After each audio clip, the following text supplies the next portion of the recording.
lúc chơi này có thể giờ tôi trả lời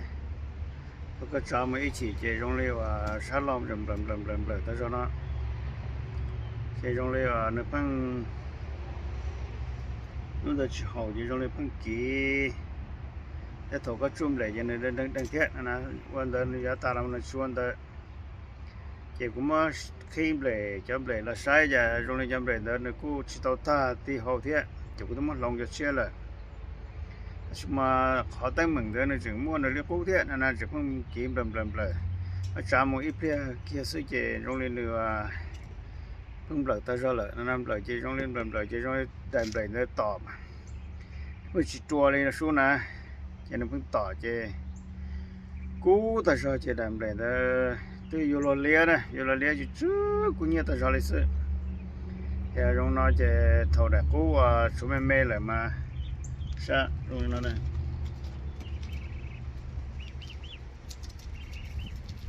đại cú mà số mê trong nó là này trong nó cái cú chỉ tao ta thế này chỉ số nó y và yêu là ít trời tua này này cứ dùng chơi yêu là ítตัวnày nó chỉ có tụi mình lấy tả ra nó là những chuyện và cũng làm lợi thế thì cho nên đó là giờ cũng bỏ thì họ tự nói giờ cũng muốn lấy luôn và để lấy sai mà là thì lúc care bờ nữa thì chỉ bỏ thì họ lúc care bờ đó họ thì trong cái chả sẽ được xây đâu này nữa và nó họ được chỉ trong là chả giờ cũng muốn lấy tàu đi nó là giờ cũng muốn lấy lúc care bờ đó cho là sai trong cái chả này sẽ cũng bỏ khát tàu này lâu cũng muốn lấy tàu nó thay là cái cú chỉ chế cú chừng dùng chỉ tàu thế thì chỉ lúc nó giờ lúc tỷ lúc kia bên nó tuổi đại bơi nó cái dùng này tỏi nó chỉ trôi liền á chỉ cho nó cũng cú đó rồi nó cũng chỉ trôi tàu lúc nó kia lúc về nó kia lại dùng này nó cũng bẩn cái cú chỉ bao thì tỷ họ tới liền á cái cú chỉ mua nó lấy ở tuần trước nó lấy nó có bông ta lại cũng nó lấy thế cũng sẽ lúc kia bên nó sẽ dùng cho nó lúc nó này sao tỏ tới này tỏ tới cái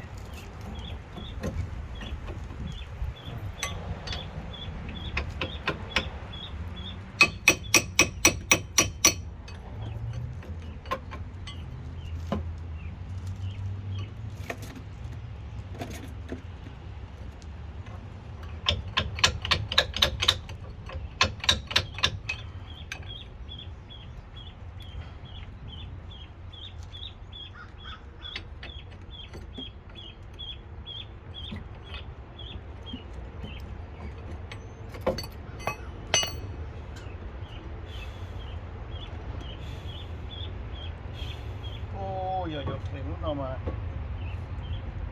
cái rồi thì lúc nó là nó chỉ dùng là xe nó chỉ có quan trọng hơn được nữa thì sau vô chợ thì mình tàu đó chỉ có để nó thì tranh từ này nữa có cái chuột chấm bể này cái chuột bể này giờ chở cho cái chuột bể giờ chở cho nàyว่าthay luôn nó tôi này thay luôn nó tôi giờ này tôi tỏ đây về nhưng mà tôi tỏ đây về nó đâu nó nè thì có đây nó nhá có thể giờ bây giờ lúc này không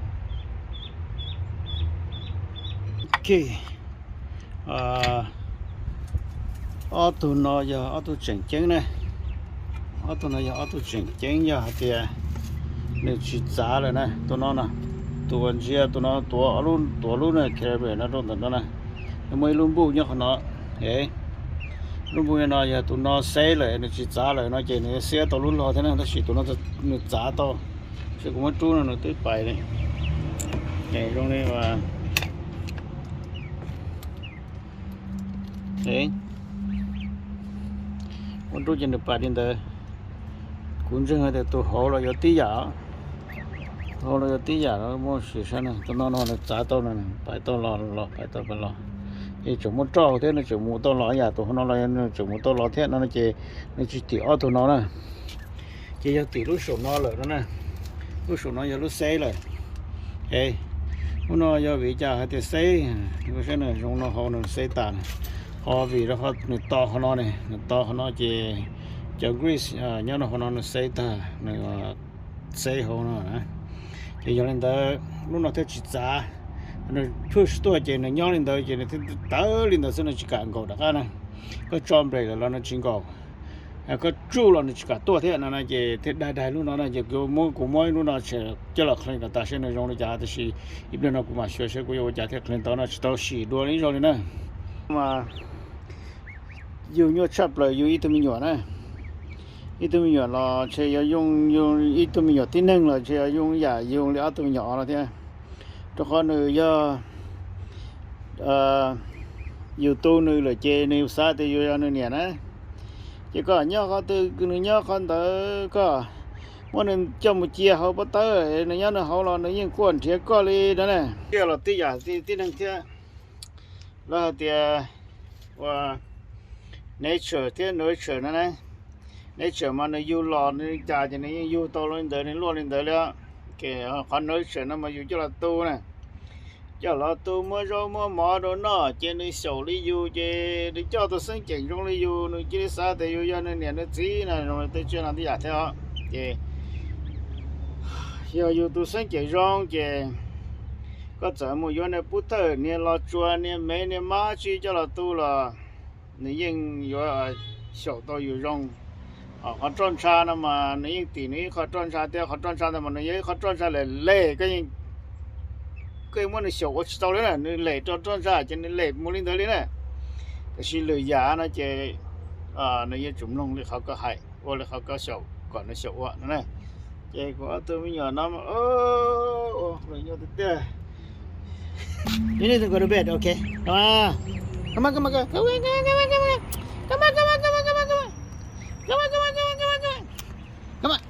Are you going? Come on. Yes, come on. Yes. Come on. Yes, come on. You got it. Come on. Come on. Yes, thank you. I got you. You want me to get you? Come on. Yes, go to bed. Tại sao nó về của một xe của một chú nó có tới tôi này sẽ tới tôi luôn cho này sport nữa mà sinh xa chỉ gì mà ô sợ đấy thì ở đây nó sẽ sống nó cũng cho chú nó được tua tàu rồi cha ở đây nó cho sự gì nó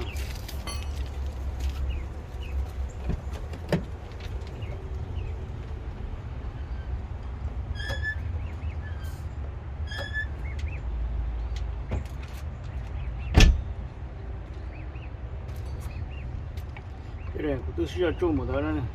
种了那到多少要割的那是了，要那种到那产了呢，那产了我说的那样能蹦都到那他的时间，都是那产了的，是啊，谁的家大那种那，什么鬼什么叫那个，那那谁的的，那都大抽那是呢，什么鬼是的。sao mà chú còn nó tới cái ló để xem lại chiếc xe bắt tới này người cơ nó xua ám rồi đấy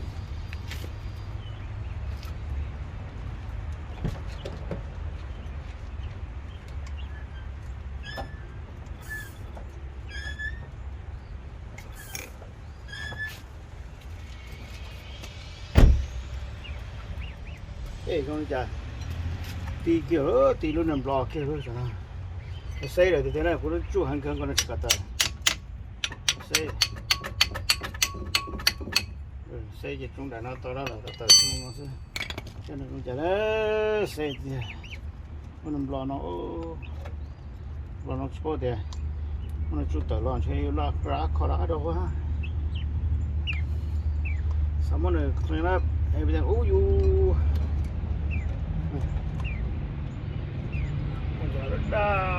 kia nhau nó trong nó xem này kia nó nhau nó tăng xem này nó kia tới nhau không tăng thế cái này nó của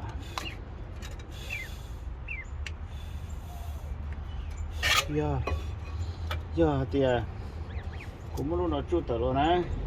cũng cũng thì lấy đặt cho rồi nó sao quyền thì lấy này thì có chú ý tiền gì xem này không chả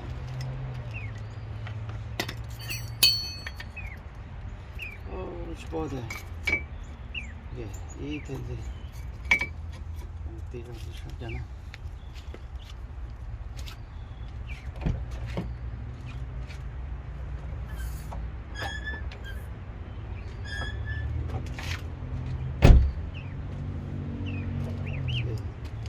tí rồi ô tí thơ ai ai ai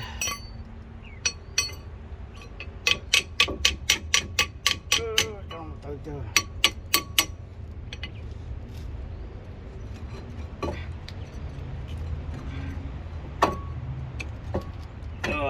tới cho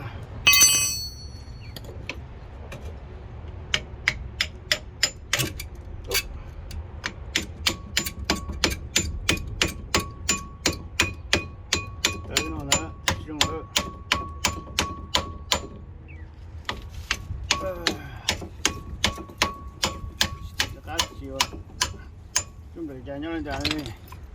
xe chạy nhau đây này ô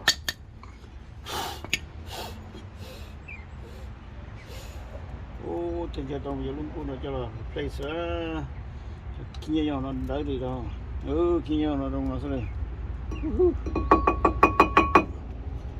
ô giờ kia nhau đặt chỗ ra cô yêu khó lúc nào tao đi chơi vì đó khó cũng chỉ tao qua đua này cái cỡ sẽ ra tiệm bò lại cái yêu tới muốn lo này để xem mà màu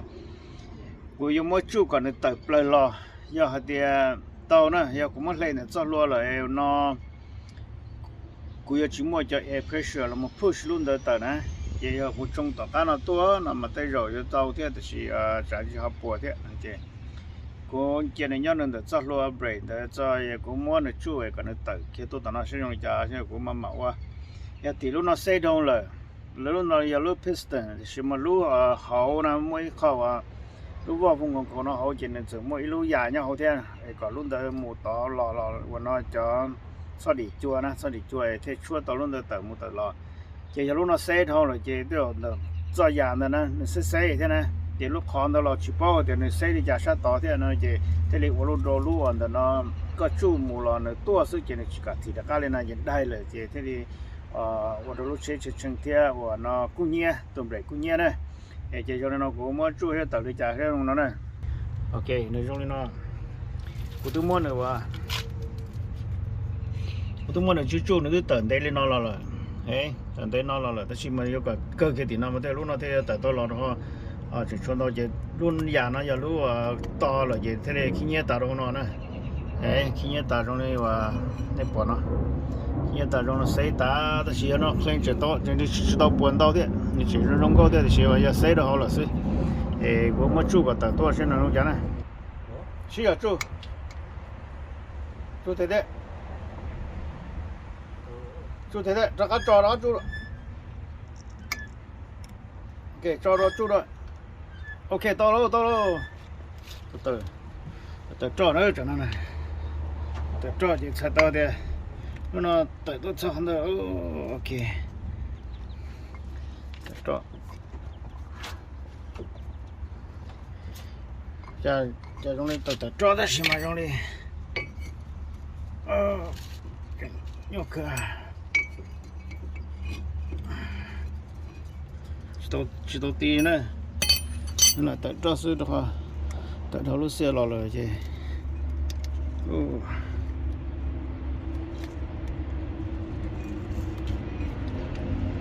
chui thế ha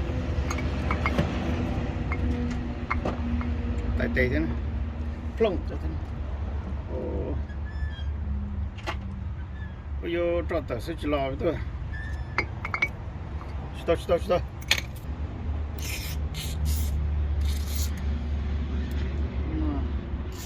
như thế này sẽ chú thế需要你 OK 注意点子上OK 去赶到了到了有这今天等着用个那这今天等着了这呢 cái tôm mình vô nó xe nó bu này nó chờ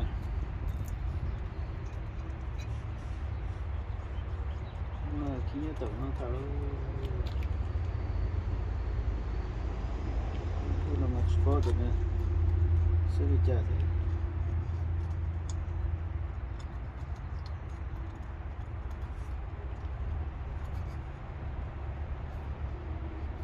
khi nhớ thế nó tụi bà nó này bà nó có món rau cải rong họ rất khó ta có món rau đây có cái tôi có cho bà quá chứ cho nhung nói chân nhung họ thì có cho khói ra đảo đâu to thế giờ có tấm lo này ok yeah,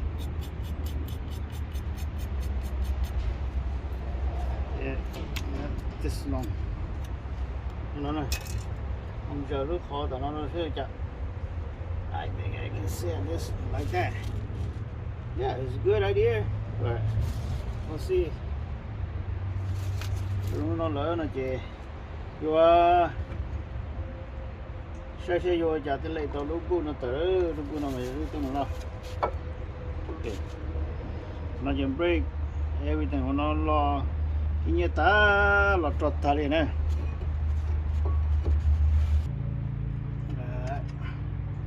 lúc nó lê to lọ ok nó mà lê to lọ nó mà nhớ lên nó nè sao nó sao tao nó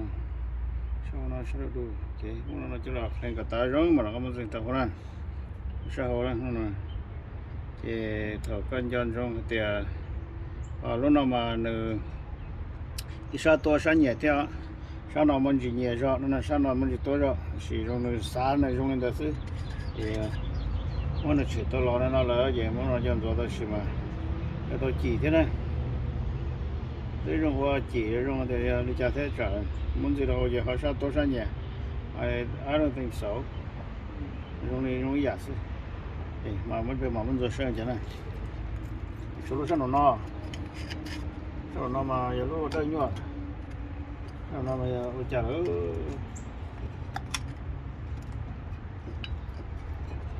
chỉ ô từ lúc nó giờ đi chợ lấy rồi thì mua ít rồi nhau nó một tuổi rồi nhau là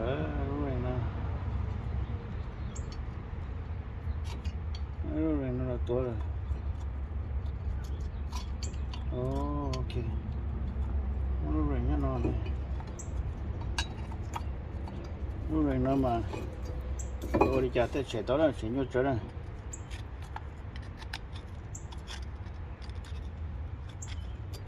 ok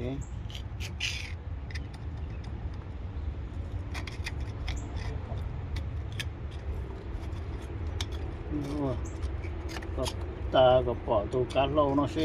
xíu đi chờ cái tụ cá lô nó to rồi đấy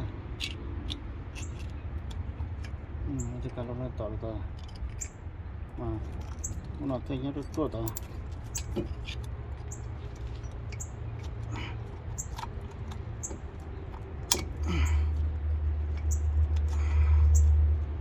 okay let's see can you do that I don't want to break I don't want to get trouble I just don't want to no no see okay mới giờ nào lu ring nó này lu xe này ring must be xe nó chỉ nhỏ luôn ring tới lúc nào thế phải không thì rõ mà một trong trâu nó đón rồi mà nó là xe này đấy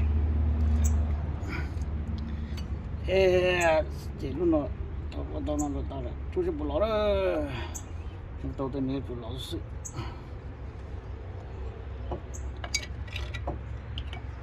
chả có nhiều trà súp bỏ này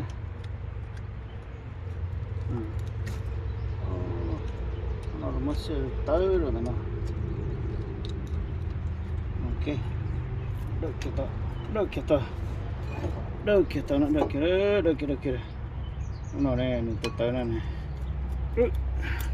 ôi yo tàu kia lọ tới luôn này đúng không ngót họ đó họ chè ngót họ đó họ này chè này mà lấy mua cho lâu cho kỳ nó chỉ muốn xé được tỏ lâu tỏ té nó đâu sát sổ nó tỏ té nó tua còn nó đâu sát sổ đâu sát gì nó thấy nhiều tòn tua nó này tua còn này một chỗ một chiên trong khí trong khớ nó là nè thì chúng ta thấy ở chỗ rồi đấy. Well, hopefully this after cleaning everything will solve the problem, okay? After cleaning this thing, everything here will solve the problem. Everything mà cho nó là xây thôi là chỉ có tao muốn là nó sổ cả ta trong yeah sổ cả ta nó trong cái gì cái gì cho nó clean ta bây giờ chỉ có cho break cleaning cho clean cho nó cả ta thì mà thế có tôm bể đó này mua lọt trỏ này thì tên nó rồi sẽ có kinh nghiệm thì lấy chỉ lấy lọt gì lấy là lúc đó nó nè để số tận nó chỉ tụi nó tận này thì lấy lọt vào tôi dùng gì để gì well let's see I think I can take it off just by unscrew this thing yeah it's easy to clean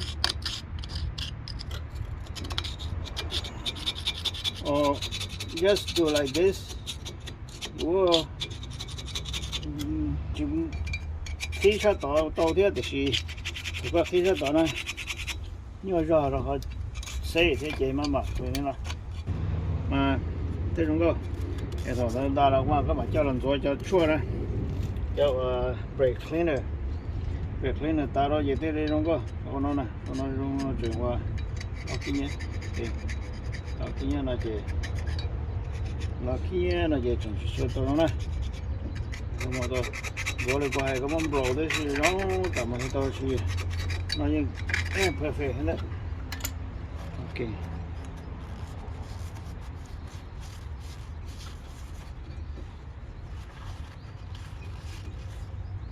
thì ý làm gì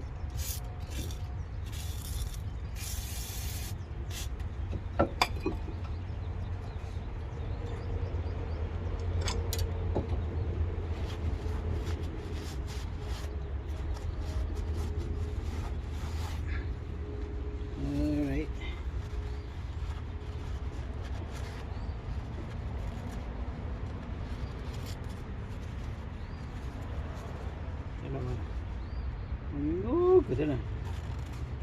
như cái xin đầu tiêu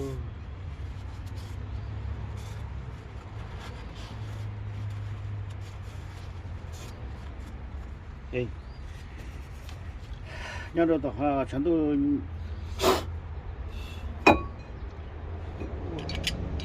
đau cổ thế nào nhớ đâu tao chắn tôi chỉ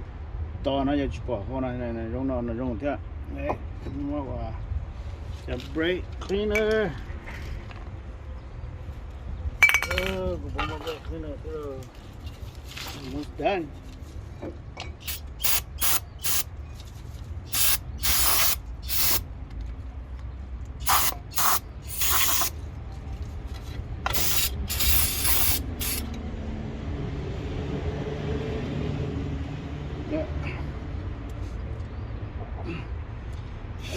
cho nó chỉ cho nó cho to này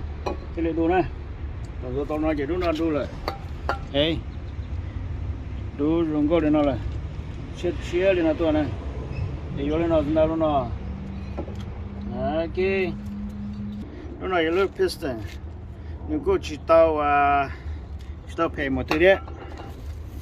này chẳng qua rung go nó mà thật to thì nơi chỗ là xây mình chia sẻ nơi chỗ là ít nhóc quá rồi là sẽ sau nó chỉ rung go nó cho nó chỉ có nó tận nó là chỉ đến đâu chỉ có nó tận nó là nếu mà xây mình chỉ được có lúc bu to nó chỉ nên cả đê cả uống cả kia đó là chẳng grease phải ta này thì quá chỉ nên rung nó là rung nó chỉ nên mù to lo mù lo nên nó chỉ dùng gì này cái đây ở đâu như nhau nó xe tôi chỉ có lúc lo đó và kia đó lúc vì ở chỗ đó này một khá số thế này chỉ lúc nó xe tôi trong chỉ nó cũng kia làm bung bung bung bung bung bung bung lúc làm kia nó này làm kia bung bung bung bung nó đó là và lâu đó cái tết trả và theo đại long đó tú nó chỉ nó cũng chìm phong kia là chỉ mà là đại long nó chỉ tú nó khó và山东tú này nó mua cho họ sẽ xe thì có mua đầm lầy cho đây đầm lầy tỏ do hạt tia nó chúa nó chỉ nó chỉ nó vào lúc lọt kia họ nó đang là chỉ nón phong nè hoặc là chỉ chúa chỉ họ nó lọt tí gì trong đây họ chẳng đi thế nè cái tổ xe tổ khí này họ nó chỉ nó lọt chỉ nó phong tụi nó phong tụi nó chỉ có lúc lọt phong đó phong nó này anh đây cái họ tới mình thì giờ nó chỉ chúa này nó chỉ chúa chỉ có đầm để nó tỏ ra thay nó chỉ thay đâu số chỉ chúa đó cá chỉ thầu có chế kia chỉ nó tỏ ta lấy ra nó chỉ đầm để nó kia ta lấy số chỉ nó cún nhẹ chỉ thấy chưa cún nhẹ này đây cảm ơn rồi nó rồi lúc được người ta mà lúc nào lúc sau nó sẽ chuyển xe mình là chủ trả đúng không xe nó sẽ chủ trả nó như tập sân đồ nó còn nó như họ tập sân đồ nó thì mình xe mình chủ trả có chiếc nó là tao nó xóa xe xem mà có xe chỉ ở đây đó ở đây chỉ có chum để là nó cũng là đây này xuống không và tất cả trong này cũng nè tới mình là không tới này ok thì nó để ta lại đấy thì khi nó chỉ ok xong rồi cho lâu à chị dùng cho lâu là cho số có mà cho chuyển chế đi nó này không mà cho là từ đi nó sẽ là chỉ từ tao dùng phải là chỉ có no scratch okay use a sharp knife like this and you can just clean things off but you use all the thing like screwdriver whatever it will scratch this piston when you scratch in this piston it will not do it any good no more yeah then buy a new one okay tôi nói cho thì có một scratch là na cho nên tôi yêu chết đó là ở đây thế này xe từ nó thì họ nó mê nó to rồi thế là do cái chả này nó này nếu mà xe nó được họ to rồi là sao lúc lâu nó lại to đi dùng nó cái chờ tới sự công trình to thì xe nó là nó chỉ sử dụng theo họ được to thì họ nên nó hậu này chỉ đi cho là chết chỉ nó theo chả ra rồi muốn là sao đi đó học sao đi đó mà yếu tố sao dùng sợi cho sao để có đủ ta mà sao để đủ lên nó ta mà sao là chết thế này sao là chết một số dây tiền này một số dây tiền này thì sao là chết là nó chỉ một sao luôn nó thế thì nó chết một sao nó chỉ có một mua và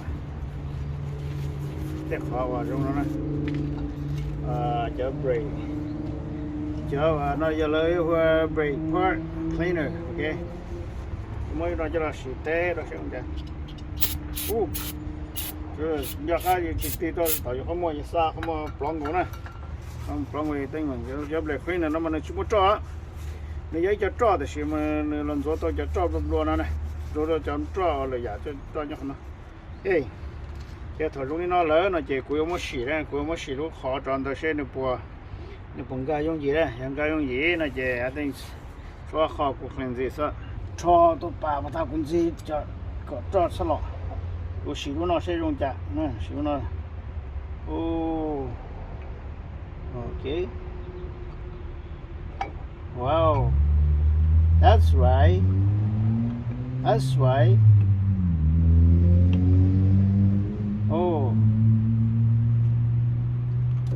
lúc nào tàu clean lắm luôn này lúc nào giờ tàu clean luôn tụi nó có luôn tụi nó xe nè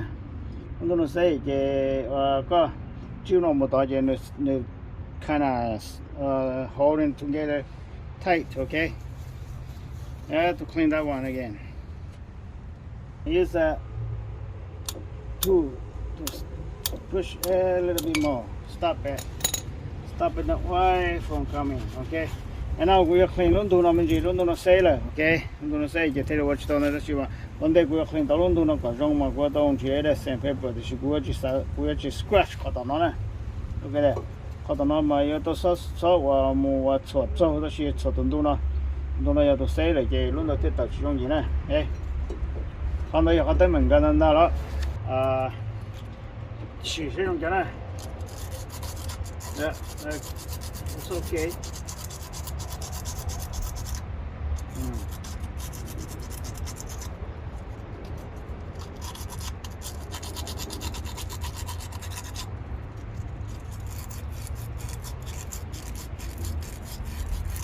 Wow,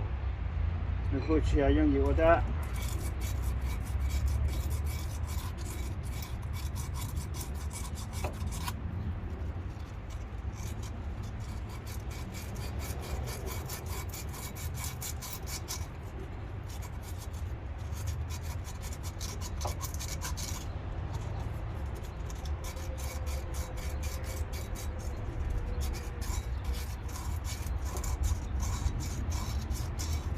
Hey,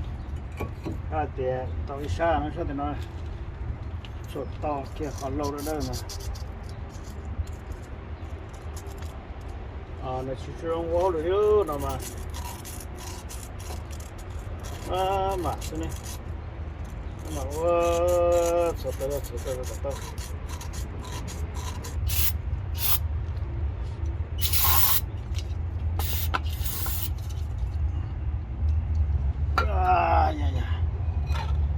Kì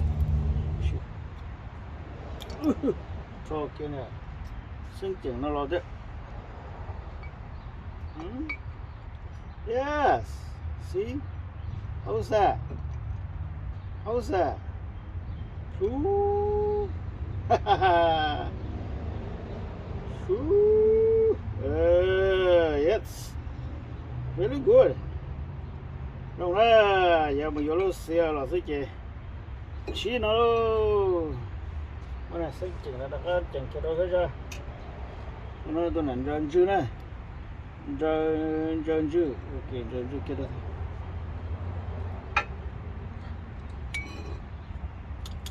rơn chữ kia đó ok giờ lúc này boot don't boots no boots it's gonna be boots like this so you don't got more simple thế chứ sẽ để mua vô lúc đó là chỉ thế cái thằng luôn đó nếu là chuyện tao nó nằm ở đây là mua tao bị chỉ là cái xong cái lò họ bố mua thế rồi tao có thể tao làm mà lấy những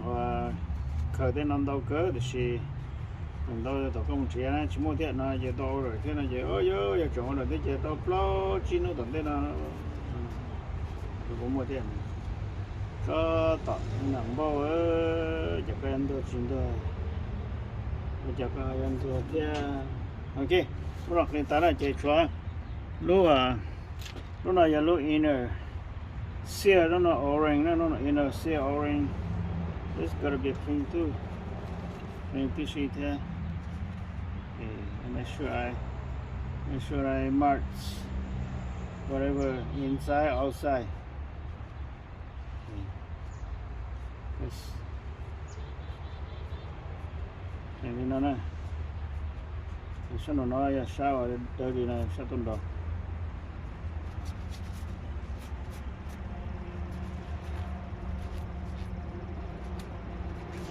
No, se sa de no chito. Eita, churro.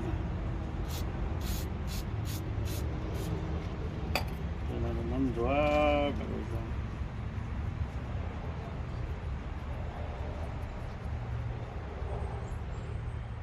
Well,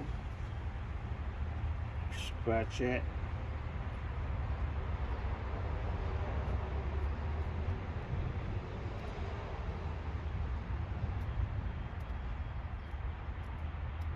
cái này giờ lúc xe hậu ấy cậu cho trộm lại này số tua đây số tờ này chúng lúc nào giờ cho trộm lại tờ tua đây đấy